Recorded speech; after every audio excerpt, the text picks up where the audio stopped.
नमस्कार। कभी-कभी ऐसा लगता है ना कि काश एक मौका मिल जाए आध्यात्मिक रूप से खुद को शुद्ध करने का, एक नई शुरुआत करने का।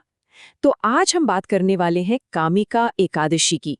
ये एक बहुत ही खास दिन है जो भगवान विष्णु को समर्पित है। और जानते हैं, माने जाता है कि इसमें हमारे जाने अनजाने में हुए पापों को भी धोने की एक अद्भुत शक्ति है। चलिए, इसके महत्व को और गहराई से समझते हैं। सच्चे मन से किया गया व्रत हर पाप को समाप्त कर सकता है। यह सिर्फ एक लाइन नहीं है, बल्कि इस पूरे व्रत का, इस पूरी पूजा का सार है। यह हमें याद दिलाता है कि जब हमारे इरादे नेक हों, हमारी भक्ति सच्ची हो, तो किसी भी गलती को सुधारा जा सकता है। और यही विश्वास, यही आस्था इस दिन को इतना शक्तिशाली बनाती है। तो अब सवाल उठता है कि इस आध्यात्मिक शुद्धि को पाने के लिए ये व्रत किया कैसे जाता है। असल में इसकी प्रक्रिया बहुत ही सीधी और सरल है और पूरी तरह से भक्ति पर ही केंद्रित है। चलिए, इसके आसान से कदमों को एक एक करके समझते हैं। दिन की शुरुआत होती है तन और मन की शुद्धि के साथ, यानी सुबह जल्दी उठकर स्नान करना और साफ सुथरे कपड़े पहनना। इसके बाद आता है संकल्प। ये एक तरह का प्रण है जो इस व्रत के प्रति हमारी प्रतिबद्धता और समर्पण को दिखाता है। फिर दिन भर भगवान विष्णु को तुलसी, फूल और भोग जैसी पवित्र चीजें अर्पित की जाती हैं और मंत्रों का जाप होता है, जिससे एक बहुत ही पॉजिटिव और भक्ति से भरी ऊर्जा बनती है। अच्छा होता है कि मन भजन कीर्तन में लगा रहे, इससे वो इधर उधर भटकता नहीं है।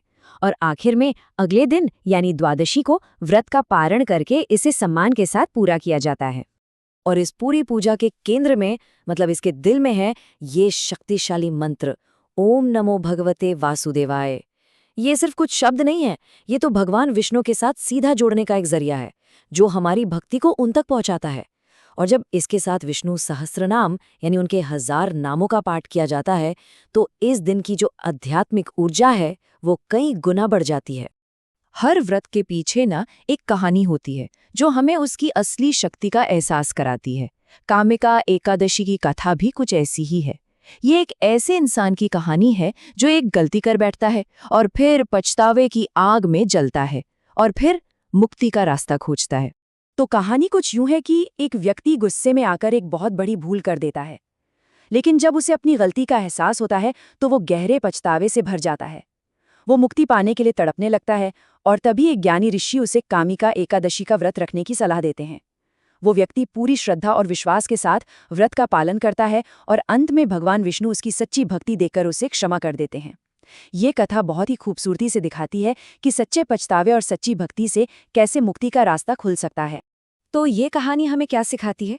यही कि कामिका एकादशी सिर्फ कोई बाहरी रस्म नहीं है, बल्कि ये हमारे अंदर की एक यात्रा है। ये दिल की सच्चाई और ईमानदारी का प्रतीक है। जब भक्ति सच्ची होती है तो उसका नतीजा हमेशा हमेशा शक्तिशाली होता है। तो चलिए, अब बात करते हैं कि इस व्रत को इतनी श्रद्धा से करने का फल क्या मिलता है। इसके जो फायदे हैं वो सिर्फ आध्यात्मिक नहीं हैं, बल्कि ये हमारी जिंदगी के हर पहलू को छूते हैं और हमें एक बेहतर और शांत जीवन की ओर लेकर जाते हैं। देखिए, सबसे बड़ा लाभ तो है पापों से मुक्ति, जो हमें एक नई साफ सुथरी शुरुआत करने का मौका देती है। भगवान विष्णु की कृपा से जीवन की मुश्किलें दूर होती हैं और मोक्ष यानी जन्म मृत्यु के इस चक्कर से मुक्ति का रास्ता खुलता है। और इतना ही नहीं, ये व्रत हमारे पूर्वजों यानी पितरों तक भी शांति पहुंचाता है और हमारी अपनी जिंदगी को सुख, शांति और समृद्धि से भर देता है। और अंत में ये सब बातें हमें एक बहुत गहरे सवाल पर लाकर छोड़ देती हैं। सच्ची आस्था, चाहे वो किसी भी रूप में हो, असल में किसी के जीवन को कैसे बदल सकती है? ये कैसे हमें हमारी गलतियों से उबारकर एक बेहतर भविष्य की तरफ ले जा सकती है? ये एक ऐसा सवाल है जिस पर हम सभी को सोचना चाहिए।